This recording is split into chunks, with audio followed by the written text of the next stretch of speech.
Hey guys, welcome back. So today we're working on this Honda EU6500. This machine comes to us from a local subscriber who actually got it for free from his neighbor. That said though, it's not in good running condition. Although the engine starts, it only runs for about 5 or 10 seconds and then it either stalls out or starts to surge. So, likely we are just dealing with a fuel problem. And really, we just need to get the carb off and get it cleaned up. So the goal today is going to be to get this machine running right. So let me get you set up a little bit better and get going on this. First things first, let's check the oil. Make sure that we have enough to test with. He said he did check the oil. It probably needs to be changed, but we should have enough to test with. But being how expensive these machines are, and regardless of the cost, it's always a good idea to check the oil on something unknown. And yeah, actually it's full, and the oil looks pretty good. Like it was changed fairly recently. And according to the gauge, we are empty of fuel. And he said this did have fuel problems. He actually cleaned the tank. I think he said he used evaporust and cleaned out the lines and actually gave the carb a quick and dirty clean. I think he just dropped the bowl. All right, let's get this pre-filter out and just take a look in the tank and see what the current state is.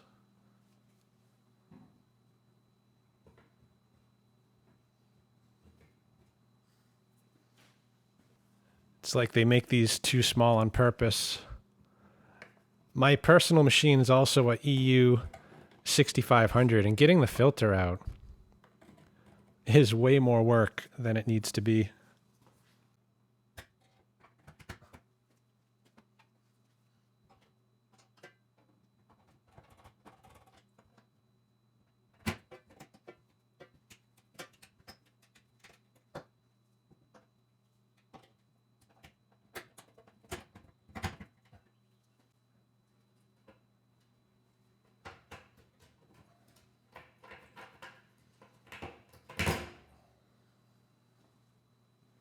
Yeah, it's not too bad in here, actually.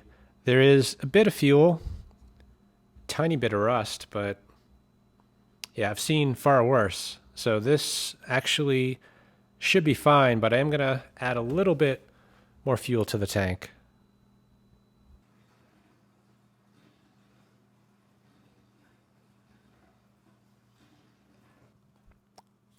So we've got about half a tank now. Not showing though on the gauge, so the gauge might be stuck. Anyway, let's try to start it. So we've got the fuel on, eco switch off. I've also got a light plugged in and turned on, just so we can see if we have output or any problems related to that. So let's crank the engine.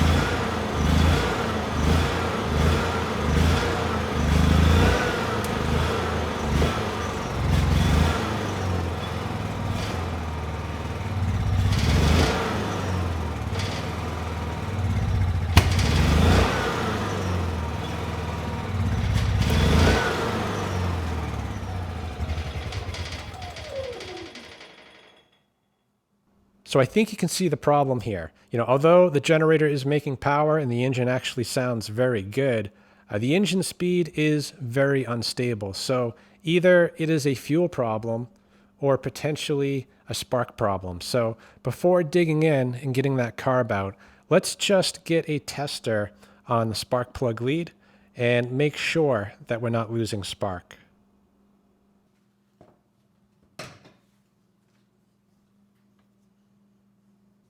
And the spark plug's under this cover right here. Not completely sure. I'm actually going to be able to get my tester in there.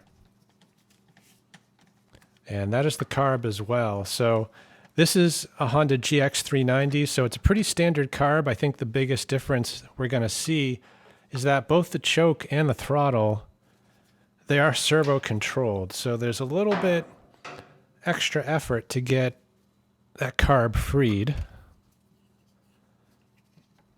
Yeah, let's try to get a tester on there.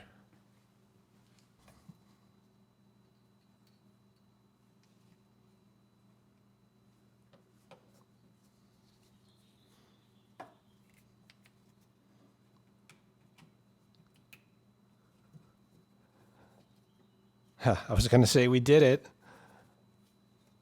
but it's very tight in here. So I'm not sure I actually have enough length.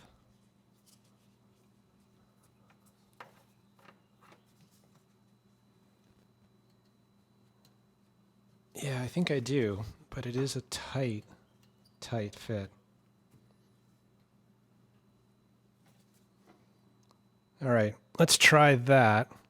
So I'm going to get you situated a little bit better so you can actually see the light, and we'll get the engine restarted.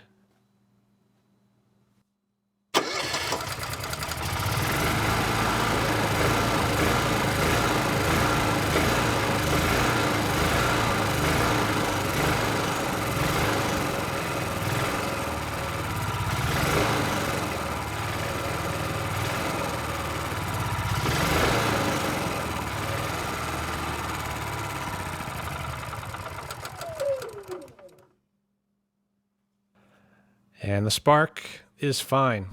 Hopefully that came across on the video. Sometimes the shutter speed can make it look like we're losing spark, but in this case, we are not. So let's get the carb off. I think if we get that cleaned up, then we should be good to go.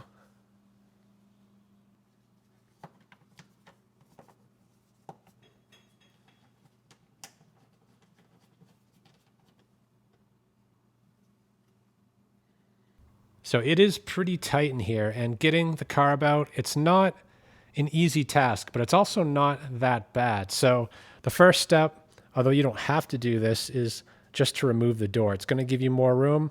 In my case, this door wants to close. So removing this is actually pretty easy. You just lift it up and off the hinges, and then we can set this off to the side. As far as freeing the carburetor up, we do need to get this air box uninstalled. And there's actually two air boxes. The air filter is down here. It's connected together by a tube. And in here, there is no filter, but we do have the engine breather. So that has to be disconnected, as well as the connection between the air boxes. And then we can remove the two nuts holding this backing plate on. At that point, this upper air box or air chamber can be pulled out of the way. And then to free the carb, we need to disconnect the bowl drain line, the fuel line, which is on the back side, and then we can slide it off the studs, unplug the servos, and this whole thing should come right out. So let's start just by getting these clips off. And the one on the back side, which is kind of hard to get to, let's get the breather out of the way. That'll give us a little more room.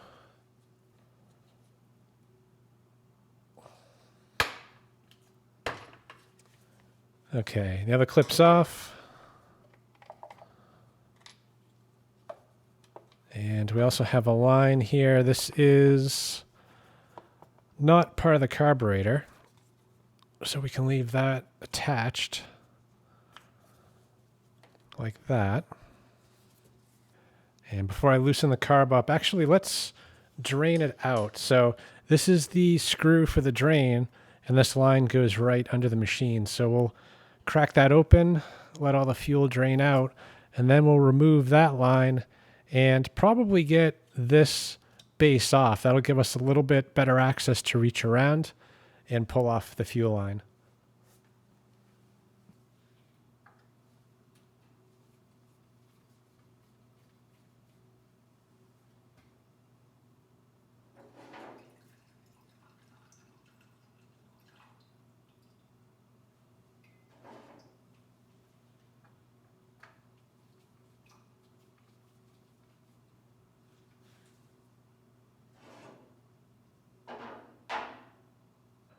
I think this might be an easy fix. If you look at the fuel that came out on the bottom, that discoloration, that is all water.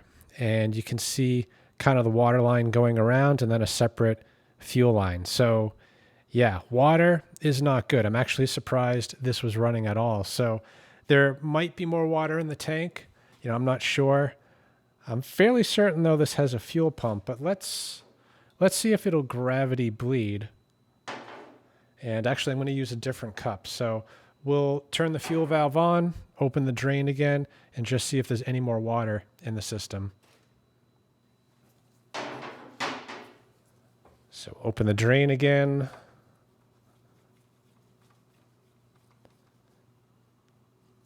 And let's turn the fuel valve on. Okay, good. So this one is apparently gravity fed. So I'll let that run for a minute and see if any more water shows up.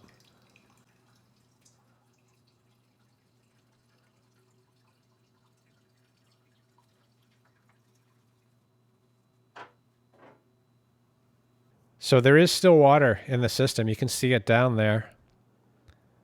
So yeah, we need to keep draining this. I'm kind of regretting just adding the fresh 2 gallons to the tank. So maybe, I was thinking maybe we could disconnect the line from here. And I just want to run a line to a clear bottle, like a 2-liter bottle. And that'll kind of let me monitor the water situation as we drain the tank. Actually, it looks like the fuel petcock is right here. And this line connects right over to the carburetor. So, I think regardless of how this runs, once we purge the water, I am going to clean the carb anyway, because where there's water, there's likely rust. And, being that this machine is probably 15 or 20 years old, we should get that cleaned up as well.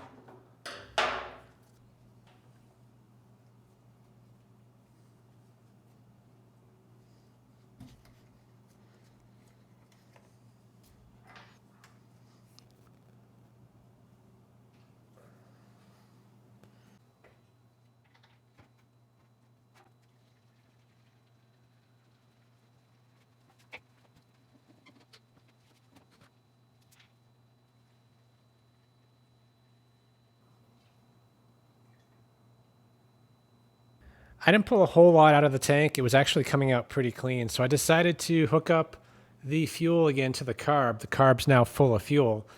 So let's try it again. See how it runs without the water in the bowl.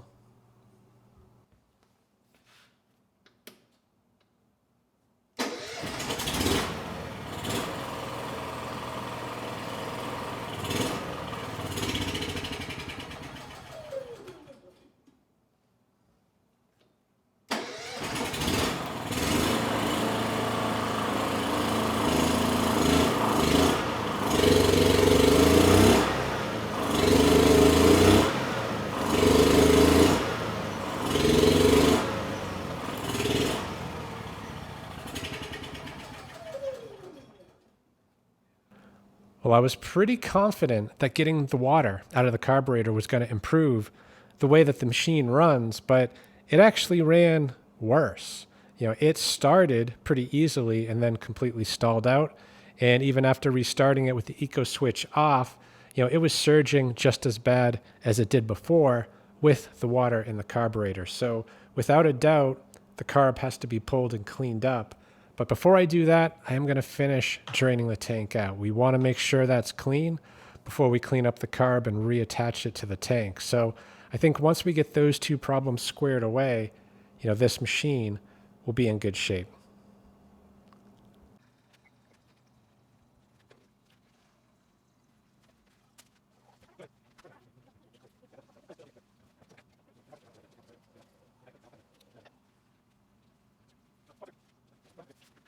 At this point, pretty much all the fuel is out of the tank.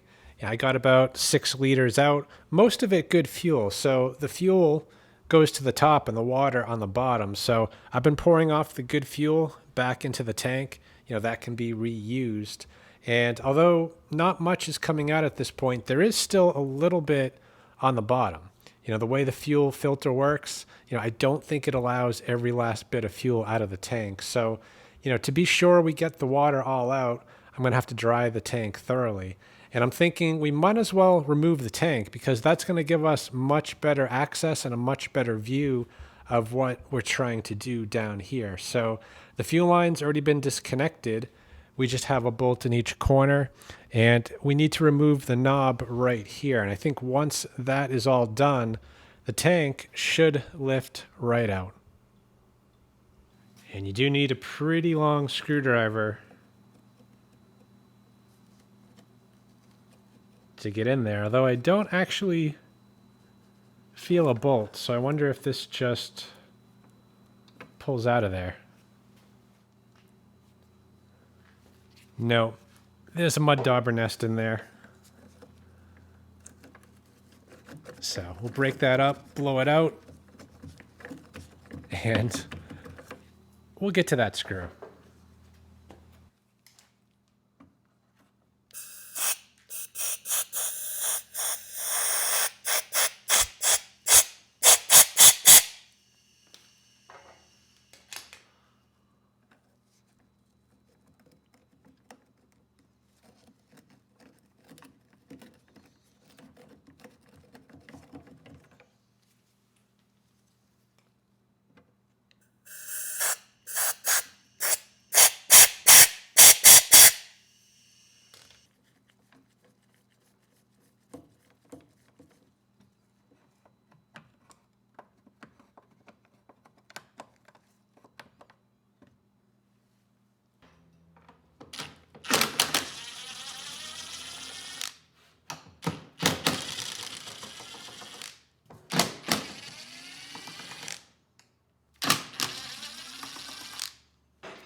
So I'm just going to crack these loose. I do not want to actually remove this right now because there are a couple springs that if you pull this bracket out without paying attention, those springs are going to launch and you'll never find them again. So those screws are tight. We can get these caps off and disconnect the choke servo as well as the throttle servo. And there's a little clip here which holds these wires in place. So we do need to get the wires out.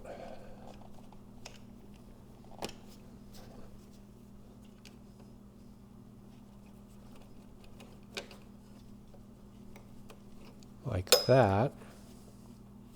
And we also have another line right here. Now, fuel line's disconnected from the tank, so we can leave that alone. This line is likely a vent or potentially an overflow. Okay. And I'd say with the exception of the drain, the carbs are free. So let's get the drain pulled off as far as the tube goes, and we'll get the nuts off this air box, and we should be good.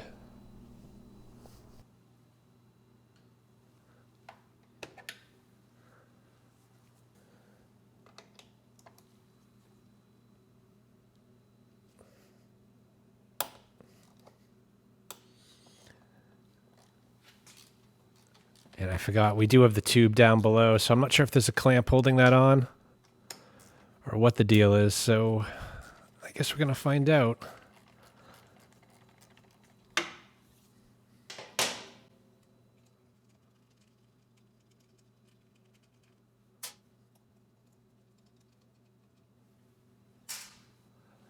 Yeah, there is a clamp down there, so let's loosen that off.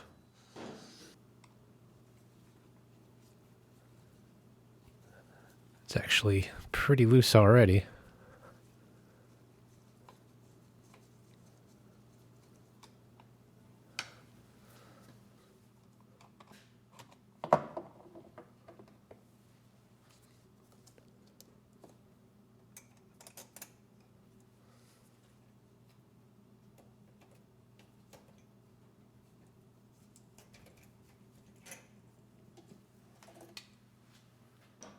So this actually wasn't too bad to get off the machine, really. You know, as far as inverters go, it can be a lot more tricky. Anyway, let's get the fuel line completely off. And this metal bracket, as far as I can tell, it's not held on by anything other than just the gasket kind of sticking it in place. So let's see if we can get that off without ripping the gasket.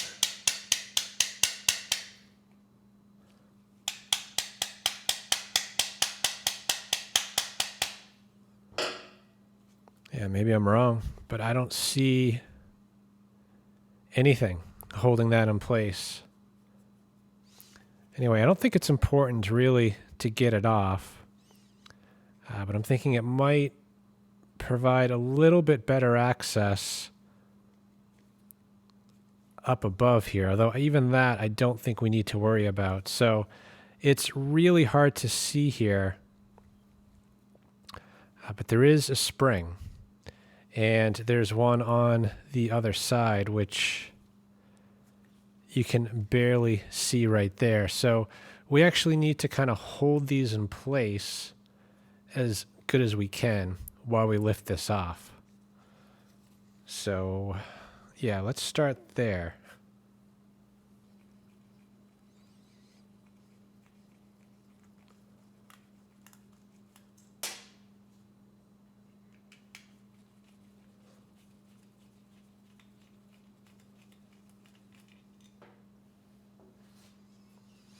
And you can see the fuel coming out. It's not looking great.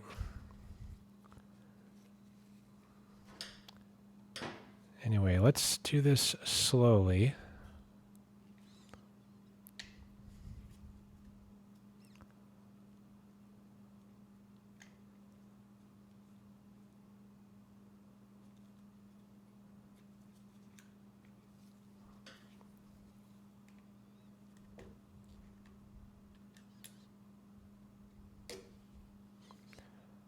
Okay, and we're free. So the servos, they are keyed.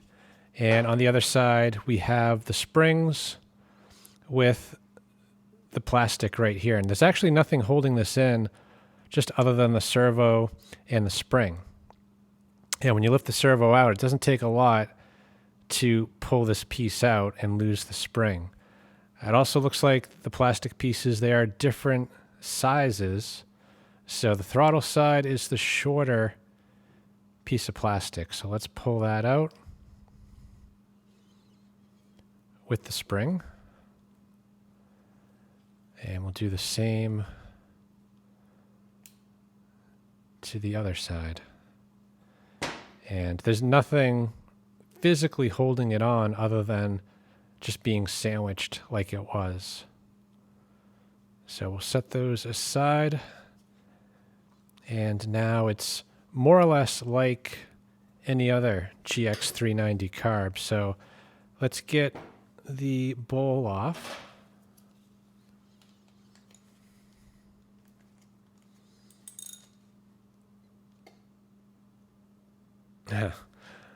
Not a good sign.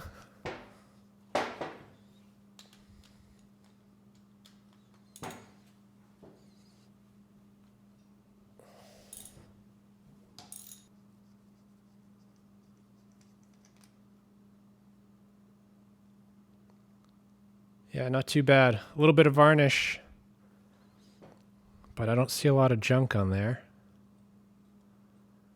And yeah, the bowl, pretty good actually. Not much in the way of rust. There is still a little bit of water down there and some debris, but that'll definitely clean up. Pin is not stuck. And the needle looks pretty good. Let's get the pilot jet out. And this is likely our problem right here, the pilot circuit. You know, that's really the only jet in play when this machine is not under load. And when it goes to stall, the throttle plate opens up. And when that happens, it pulls fuel from the main jet. and then the engine recovers. So we'll get that pilot out. And we also have the main jet and the emulsion tube right down the center.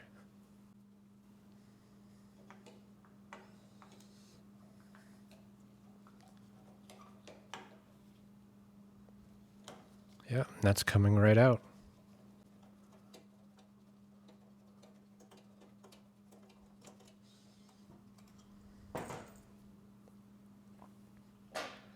That's pretty much it. So the carb physically should clean up. You know, I don't see any rust, really minimal corrosion, which is probably a good thing because these carbs, although they're sold and they're available, they're not cheap. I think they're around $200 to $300 depending upon where you look. So let's check that pilot jet and see if it's clogged.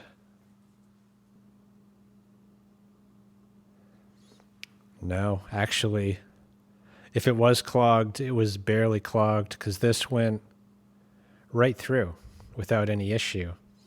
And the main jet, you know, I can see light through it.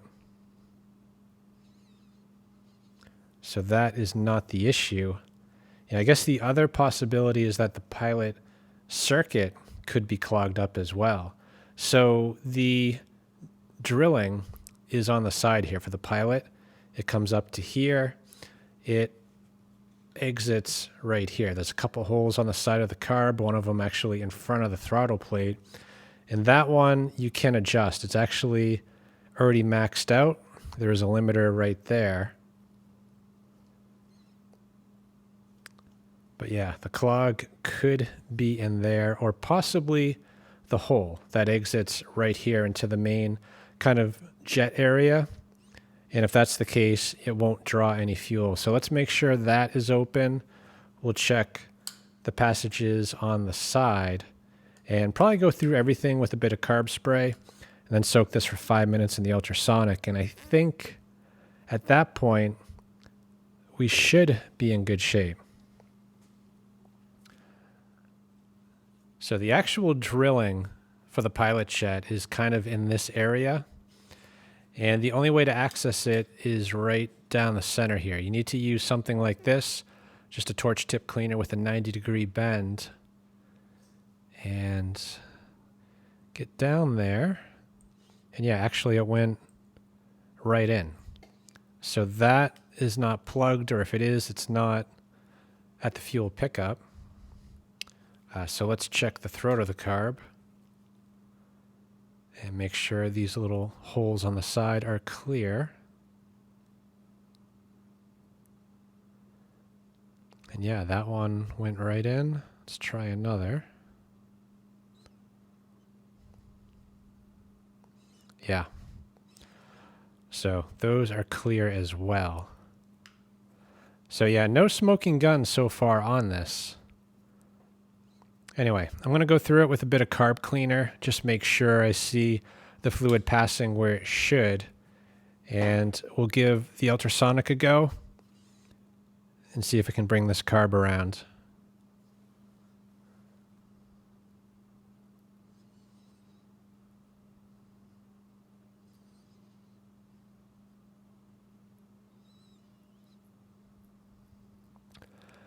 So I am noticing a problem with the pilot jet. You know, though it wasn't clogged, I think there are supposed to be 2 O-rings on it.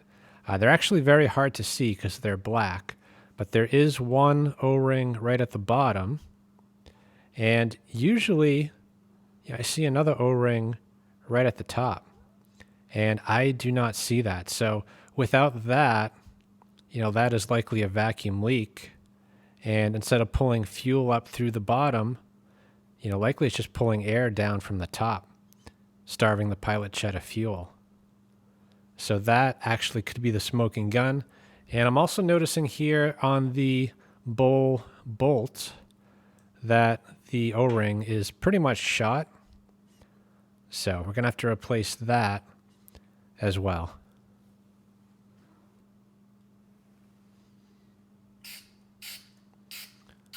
All right, so spraying down from the top here, we see the fuel coming out, so we know that that passage is clear.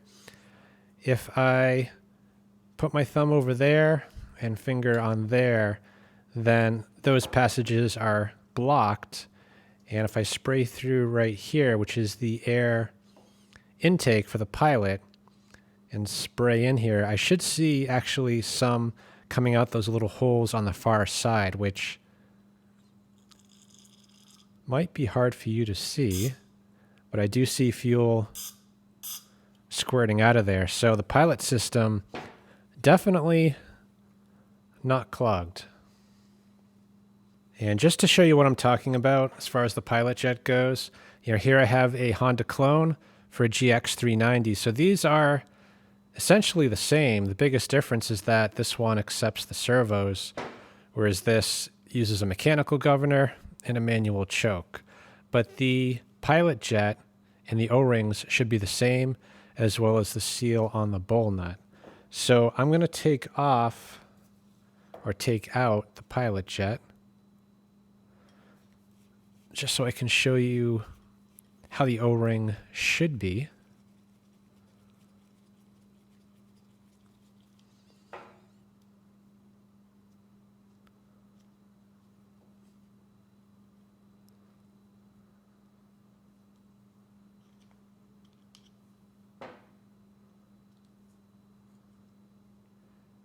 Yeah, and very hard to see again because it's a black O-ring on black plastic, but there is one right down here on the bottom, and there is another one right there at the top, and that's the one we're missing on the carb we just took apart. So I do have extra O-rings. We can get that replaced easy enough, but what I don't have, at least not new, is a new O-ring for the bowl. So I was going to say, let's check this one, but it's pretty crusty from the outside, so I don't think this is going to have a good O-ring, but let's see.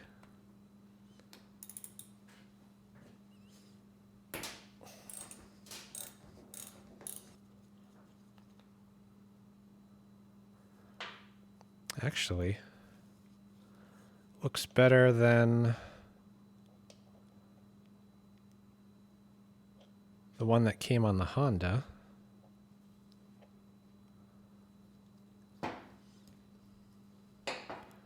Let's just make sure it's the same size.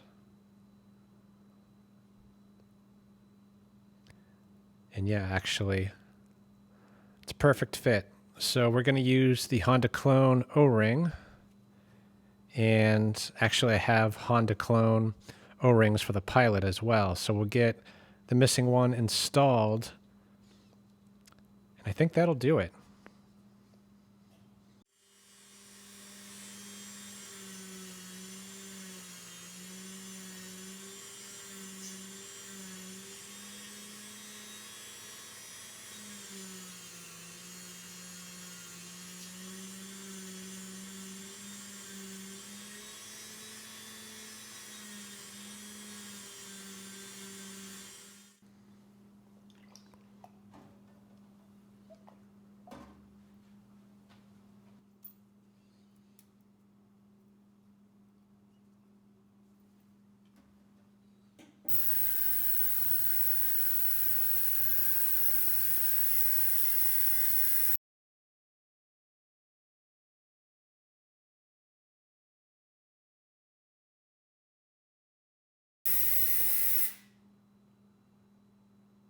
Well, it cleaned up pretty well, but to be honest, it really wasn't that bad. I think the main problem here is the missing O-ring. So I say we get it back together, add the missing O-ring, and bolt this thing back on. And I'm willing to bet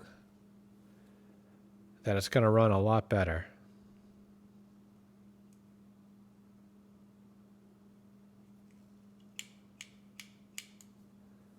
And we'll get the emulsion tube back in, as well as the main jet.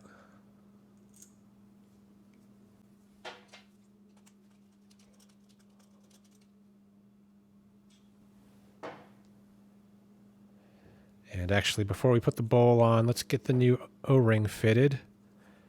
And by new, I mean used, but not broken.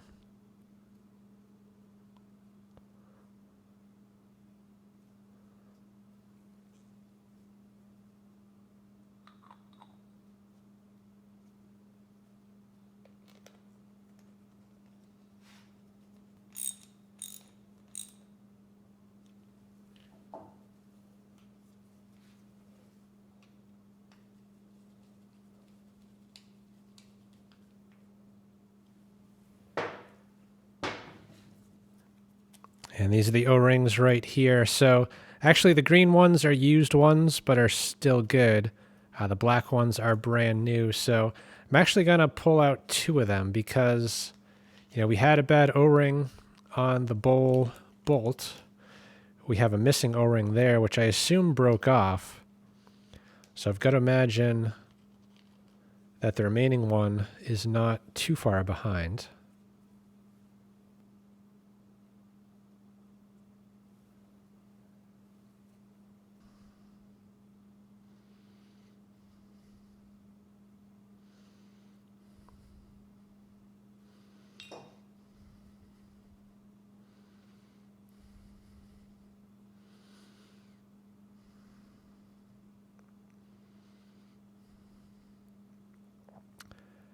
Okay, we've got one on, the hard one, and the easy one.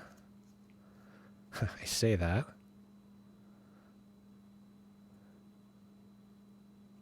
There we go. So 2 new O-rings. Let's make sure the old one isn't in there. Nope.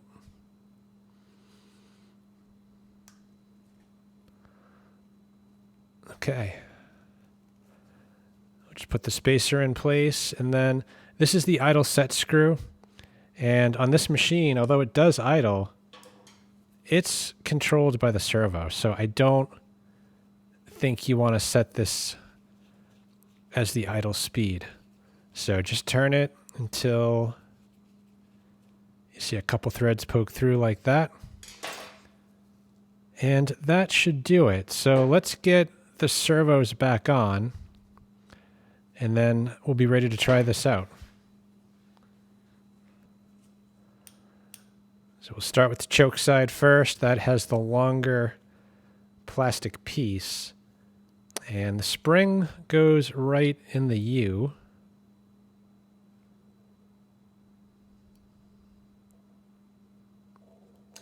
And then you compress it. And sometimes it's easier to have that spring on the top of the U.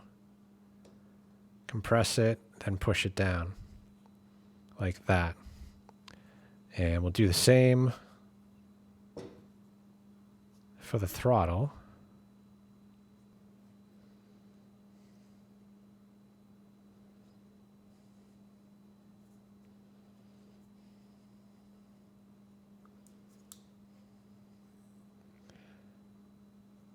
Perfect. So that is the easy part. The hard part is getting this on. You know, with one servo, it's not too bad, but with 2, it's a little bit more tricky, especially since these are spring-loaded. So when the machine shuts down, the servo moves the throttle to open throttle, wide open throttle, and the choke goes to closed. And of course, they're spring-loaded to do the opposite of that. So when we fit this back on, we're going to have to hold these in the right position and drop it down, making sure that the servos go in as they should. And just note, this technically I think would bolt down either way, but Honda was facing out and the fuel fitting facing in. So this is the correct orientation. So I'm going to try to, I guess, start with the throttle. And actually, it looks like it's in the idle position. And the choke actually is in the closed position. So if I hold the choke like that and position it like this, theoretically, we can get this to work. All right, so the choke plate or servo is going in.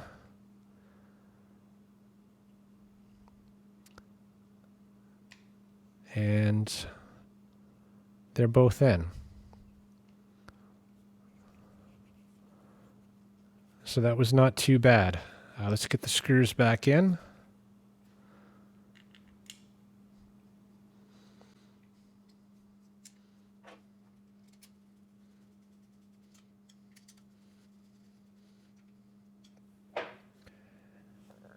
And that should do it.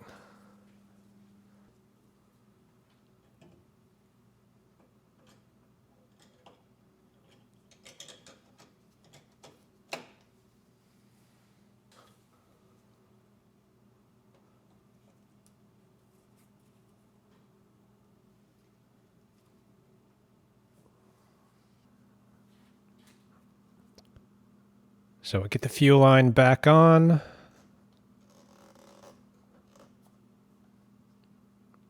As well as the vent.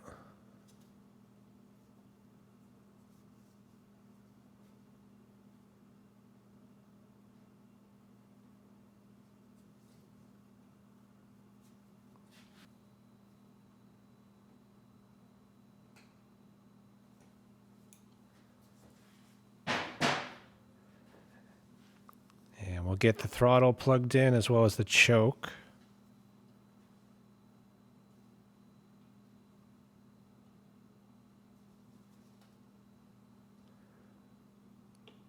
Make sure they're fully seated.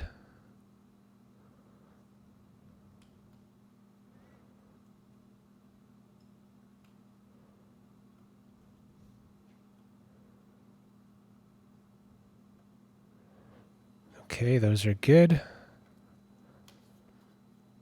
Get that back in place. Get the caps on. And we'll get the backing plate on. I think I'm going to leave the rest of it off for now.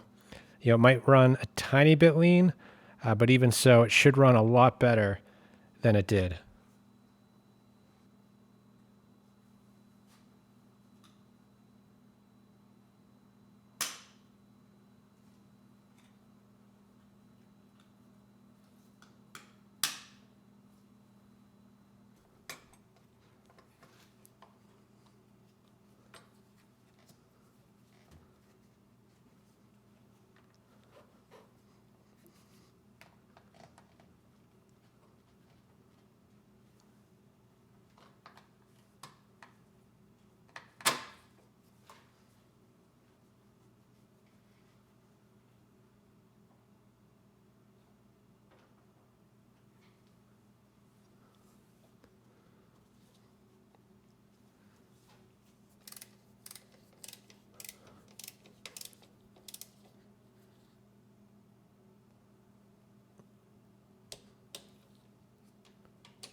All right, let's give this a try.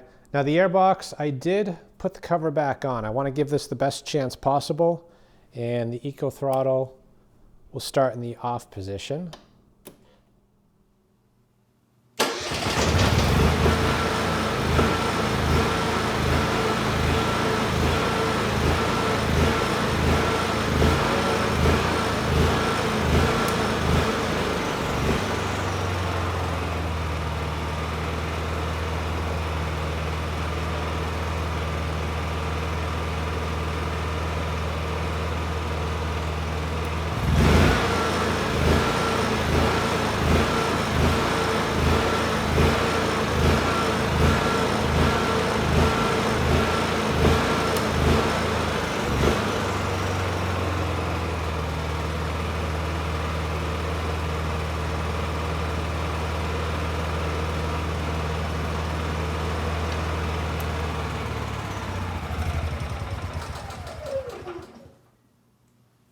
We're getting close, but we're not quite there yet. with the eco throttle on, this thing just purrs like a kitten. It runs absolutely perfect. But when I turn the eco throttle off, it does surge. Not as bad as before, but it is surging. So, I must have missed something in that carburetor. And I'm a little bit on the fence as to what I missed, because the pilot circuit controls the low speed, and that's running absolutely perfect. And with the eco switch off, the engine is running fast, but it's not under load. So technically, the main jet shouldn't be doing a whole lot. It is likely still a pilot circuit issue, but just to be sure, I'm going to restart it, except this time I'm going to try powering a 3,000 watt load. And if the engine runs well, then I know the main jet is fine, and we need to focus in on the pilot circuit. But if it can't handle that load, then we know the issue is with the main jet. Actually, let's not put a load on this yet. I just read something in a user group about this machine and surging, and surprisingly, a lot of people say that if you don't have the cover on the battery box, then this machine will surge even if everything else is perfect. And I didn't really believe it, but then I looked at the main air box here, and it pulls its air from the battery box area. So yeah, there might be something to this. And my personal machine is an EU6500, and I do have the battery box cover. So let's pull that off. We'll get the machine started without the cover, and then we'll put the cover on while it's running and see if that corrects the issue. And my airbox is not perfect either. I actually notched it out for the battery tender, but I haven't had any surging problems either. So, although if this is true, that this is necessary, then I might kind of rethink what I'm doing here.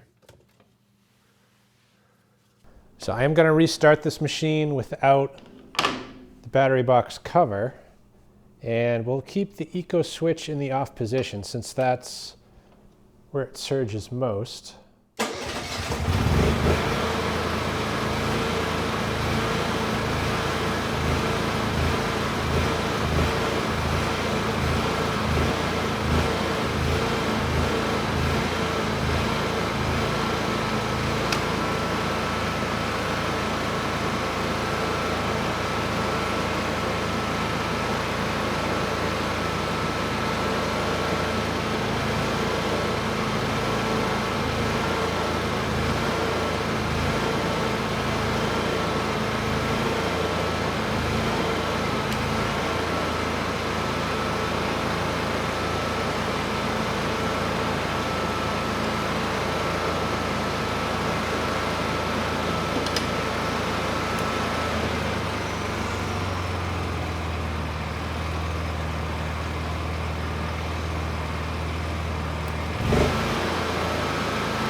I do not think I would have figured that out on my own. Who would have thought a battery box cover affects the way the engine runs on this machine? So thankfully, I found that user group. Clearly, I'm not the first one to experience this. And I think it even says in the manual to not run with that cover off. So yeah, that cover makes a big difference, because this time I started it with that battery box cover off, and the engine was surging. The whole machine was shaking. Put the cover on, didn't even tighten that screw down, and the engine instantly started to run perfect. Pulled the cover back off, the surge came back, and of course the cover's back on, and we're running absolutely perfect. So that just saved me a lot of time, because I was ready to pull that carb off again, clean it up, most likely drill the jets out, and ultimately I didn't have to do any of that. All I needed was a cover. So I will get one of those ordered up, because now my machine doesn't have one, and clearly that is an important part. So yeah, let's get the tank finished up. We'll get this machine fully back together, and I think it'll be ready for a load test. Something else worth noting here, which I'm kind of finding hard to believe. If I put this in the on position, my generator has 409 hours on it. If I do the same to this one over here, put it in the on position, it says 0. So is it possible that this machine has less than 1 hour of runtime? I find it hard to believe, but I don't think there's any way to reset that counter. So the tank is not in bad condition. Really, the biggest issue that it has is that it has water inside of it. So, we did drain the tank out, but there is just a little bit left in there. So I'm going to pull the valve and just make sure every last drop is out of there. And then I'm going to use a little bit of alcohol to help soak up any water that remains and blow it dry.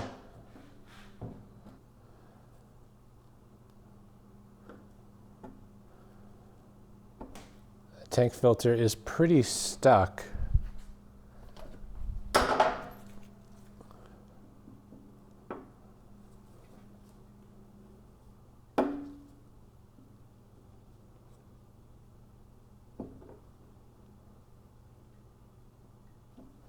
Very stuck.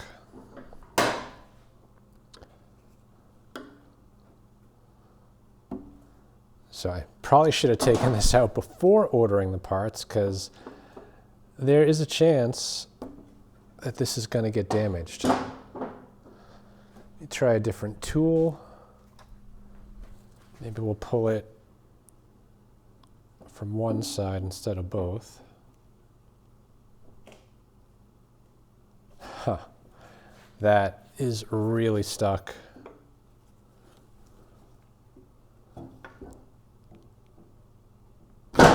There we go.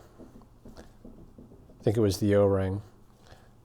Anyway, the reason why the fuel doesn't completely come out, the filter elements don't go right to the bottom. So I don't know if they do that on purpose, anticipating you might get a little water in the tank, so that'll prevent it from going down to the carb.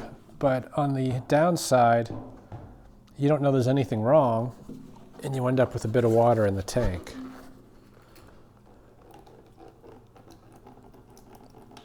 And yeah, there's definitely water coming out right now.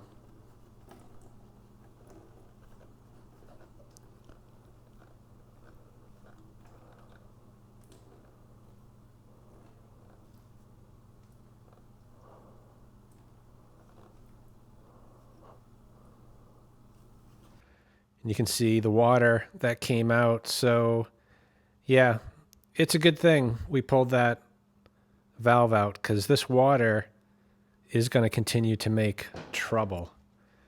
Anyway, as much as we've gotten out, it is not 100% dry. There is still a little bit in there. So I'm going to mop out what I can, and we'll use alcohol and a bit of compressed air to take care of the rest.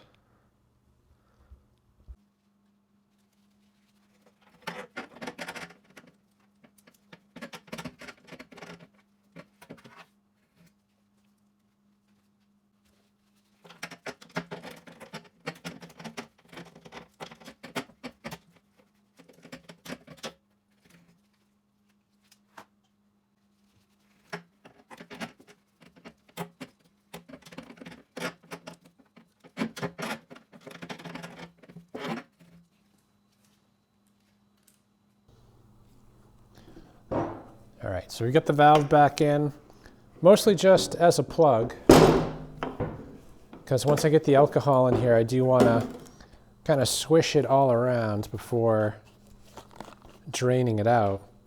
And just use a little bit of care too. Alcohol tends to discolor paint a little bit. That should be enough.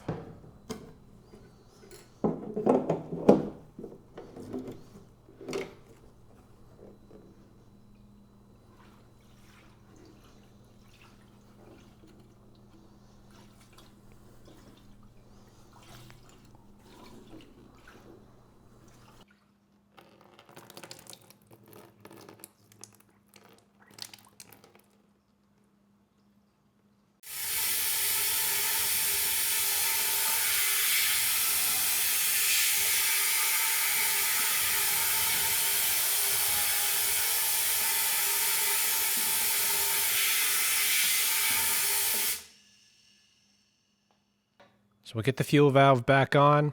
I've already drained what was in the sediment bowl, but I do want to get the bowl off as well and just make sure it's not dirty inside. So I'm actually going to tighten the valve back in place, and then we'll try to crack this free.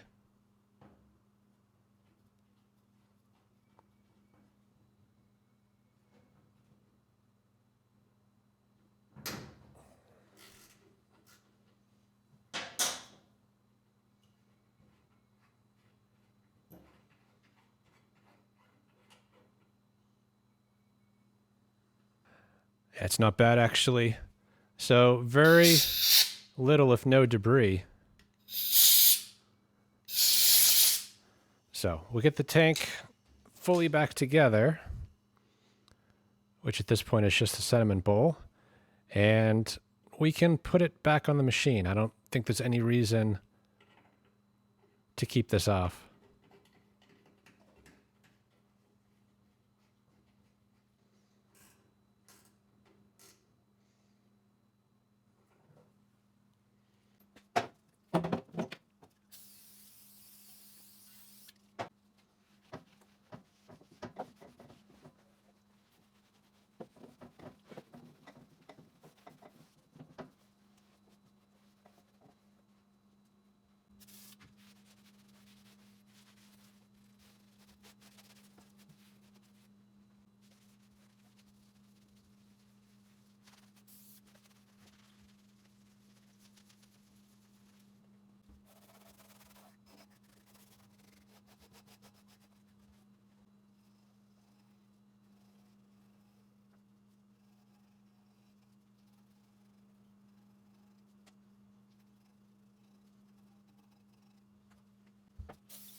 So we'll get the fuel line reconnected.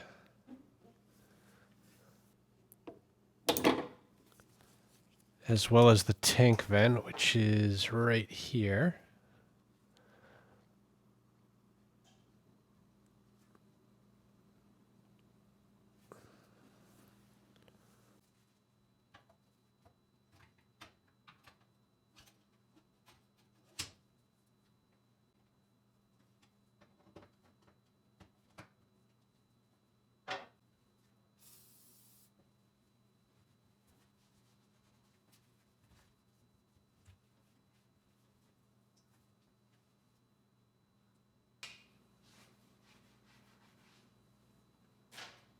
It's cleaning up pretty well. So, at this point, there's not a lot more I can do until I get the parts that I need to finish this up. So I was going to roll this into the corner and work on another project. But if I am to believe the hour counter, the oil that's in here is likely the original oil. And this machine, I would say, is at least 15 years old. So I'm thinking I should probably get it changed. Looking down here at the drain bolt and even the plug on the bottom of the machine where the oil drains through, there is no evidence that the oil has ever been changed. So let's do that now. Let's actually get some fuel in the tank. I want to fire this back up.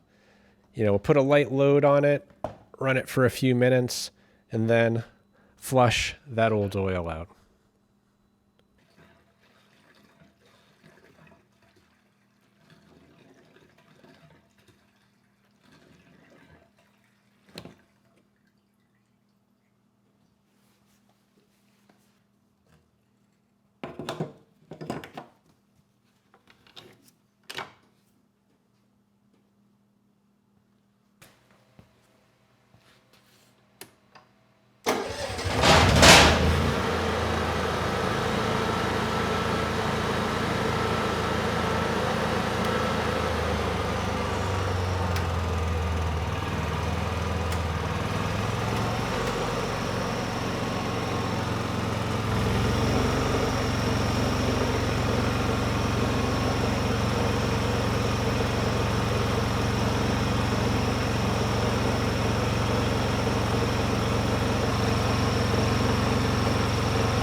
And the oil that came out doesn't look too bad, but if you look close, you can see a little bit of gray kind of mixed in with the oil. So yeah, definitely break-in oil.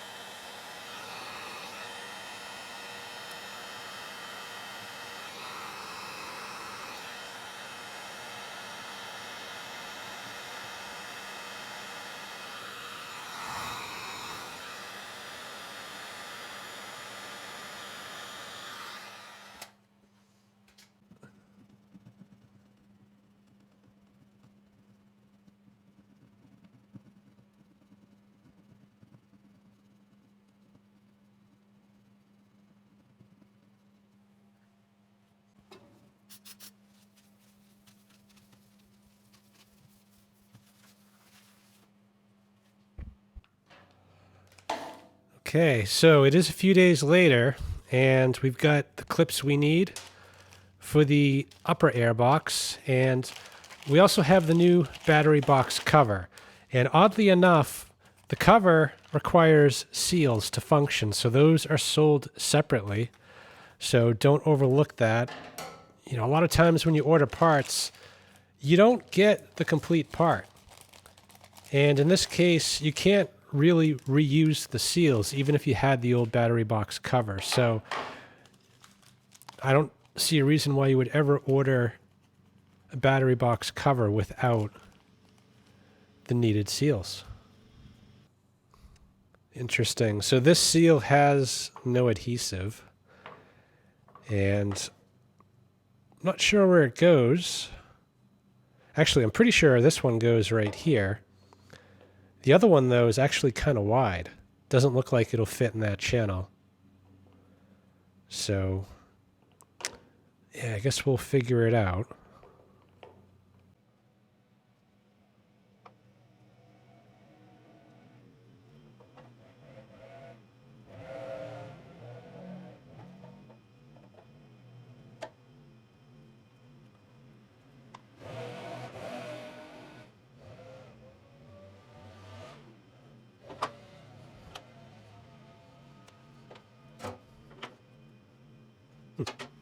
So I wasn't sure actually where this seal was supposed to go.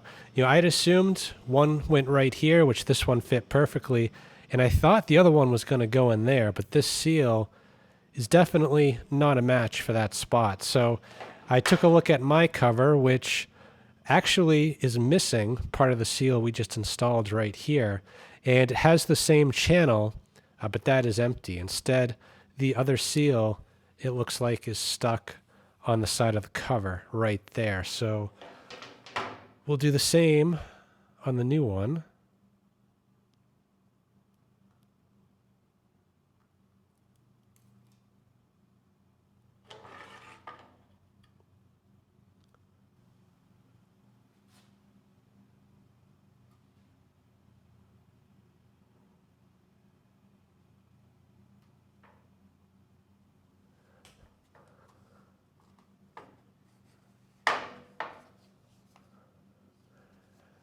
I think that'll do.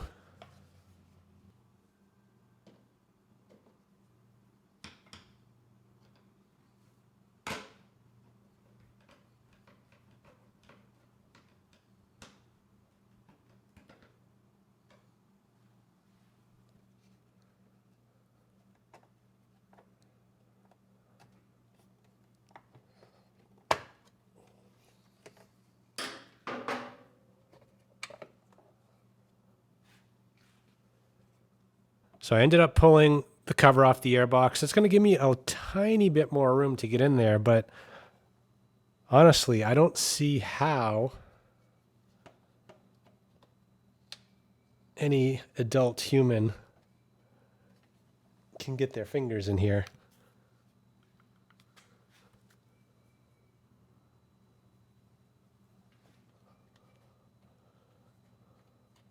So I guess we'll get the cover on first. And I am going to secure this one just so I don't have to hold the cover in place.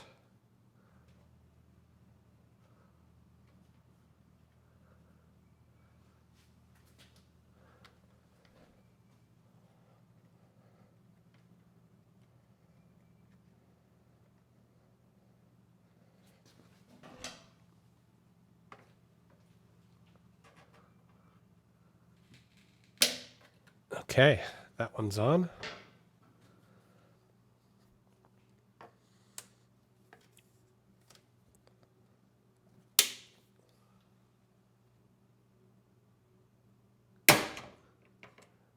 Okay, that is secured.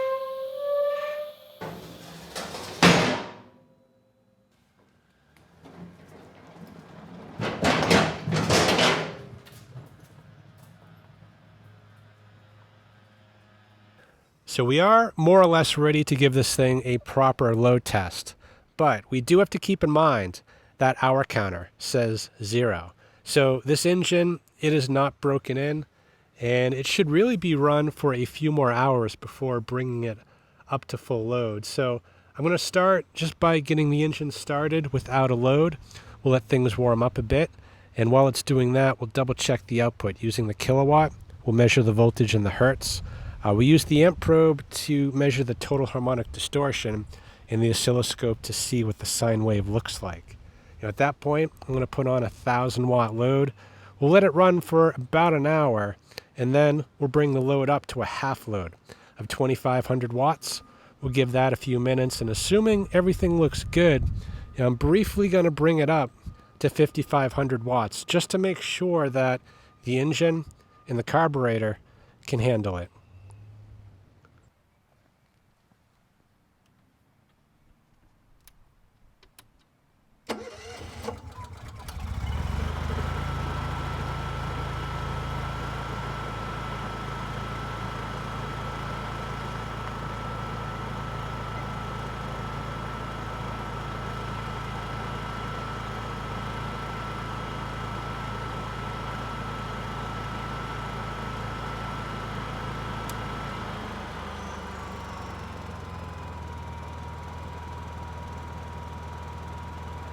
So no issues at all getting this machine started. You know, right now the eco throttle is on. The machine is running nice and slow and very quiet. Without a load, THD is pretty good at 0.3%. That's definitely better than your utility provides to your house. And the sine wave looks more or less perfect. So let's bring on a load of 1,000 watts. And the fans actually in the load bank, they are louder than this generator is right now. Not many can say that. So we've got a 1,000 watt load on now. THD actually went down to 0.2%, and the sine wave continues to look perfect. So let's give this an hour or so. We'll check back, and then we'll start to bring up the load.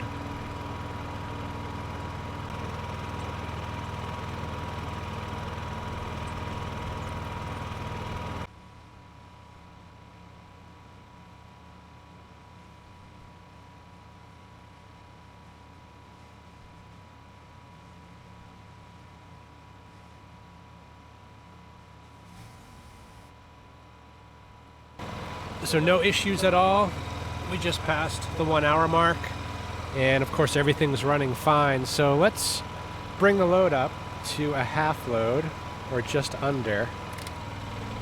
So now we're at 2,000 watts, 2,500 watts. No issues at all. The engine speed seems to be stable. We're at 0.4% THD, and sine wave still looks perfect. So we'll give this a few minutes, and then we'll go for the max of 5,500 watts.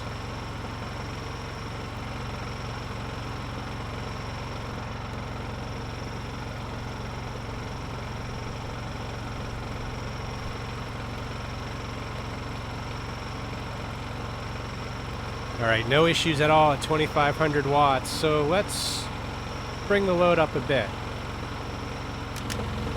So now we're at 4,000 watts, 5,000 watts, 5,500 watts.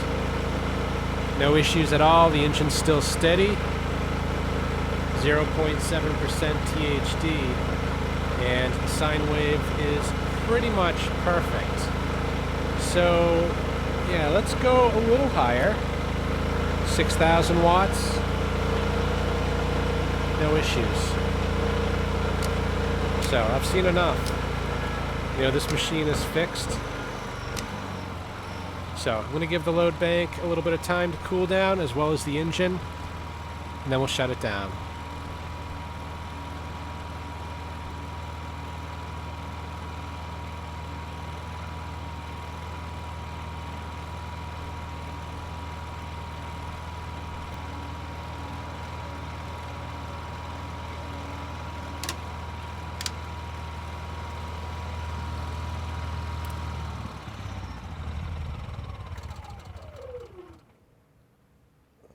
Well, guys, that's pretty much it.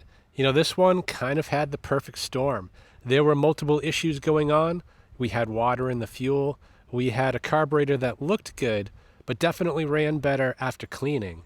And yet after that, it was still surging. And ultimately, it was an airflow problem. So never in a million years would I guess that the battery box cover would make a difference, but apparently it does. You know, Honda knew it. They put it in the manual. So if you have a machine like this that is not running right, double check that you have that battery box cover and that the seals are good. So I hope this video helps someone. Thanks for watching.